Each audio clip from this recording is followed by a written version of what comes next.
Hi guys, आज मैं आपको एक गोवा की हॉरर स्टोरी सुनाऊंगा जो कि डी मेलो हाउस की है और जो कि एंशियंट टाइम से है।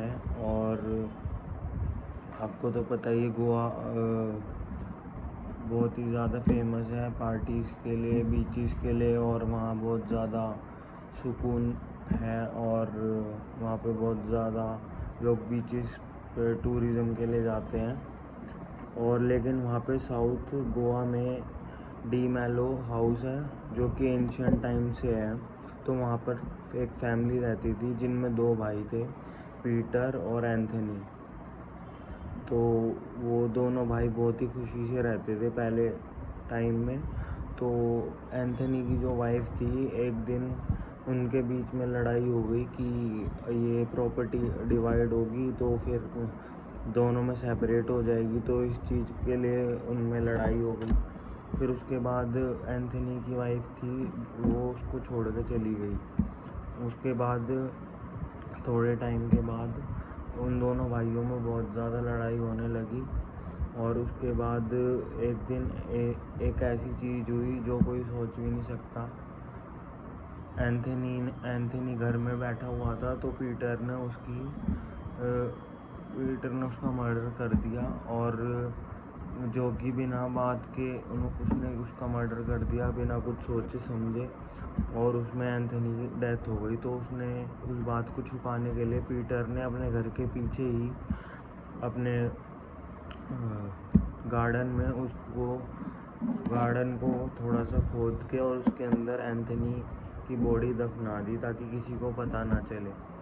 और ये सब करने के बाद थोड़े दिन के बाद ही वो देखता है कि उसको कुछ अलग आवाज़ें आने लग जाती है गार्डन से पीछे से रात को।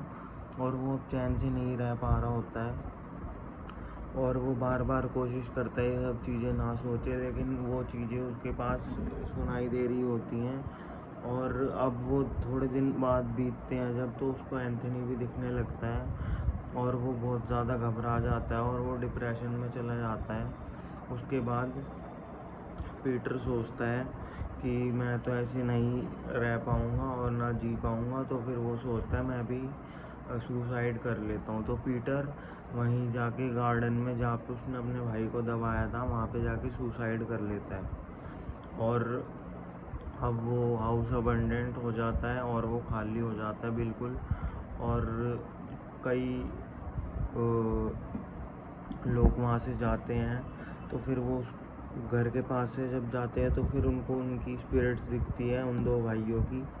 और वहाँ पे लोगों का कहना है वहाँ पे लड़ाई की आवाज़ें भी आती हैं और जैसे कोई रो रहा हो उसकी आवाज़ आती है। और सर्वे करने के लिए बहुत लोग भी गए वहाँ पे कि यहाँ पे देखते हैं स्पिरिट्स हैं नहीं। तो वहाँ पे जब वो जाते हैं तो उनका गैजेट्स बंद हो जाते हैं या फिर उनको कोई ऐसी चीज़ दिख जाती है तो वहाँ पे ज़्यादा देर नहीं रुकते। और ये कहानी गोवा की सबसे ज़्यादा फेमस हॉरर स्टोरी है। और उस घर के पास कोई भी नहीं जाता और वो आज तक वो घर खाली है और वो सबसे ज़्यादा हॉन्टेड माना जाता है गोवा का। सो गाइस, यही थी डी मेलो हाउस की स्टोरी। तो आपको कैसा लगा मेरे को कमेंट डाउन करके बताना। और थैंक यू। और लाइक, सब्सक्राइब, कमेंट कर दें। Thank you.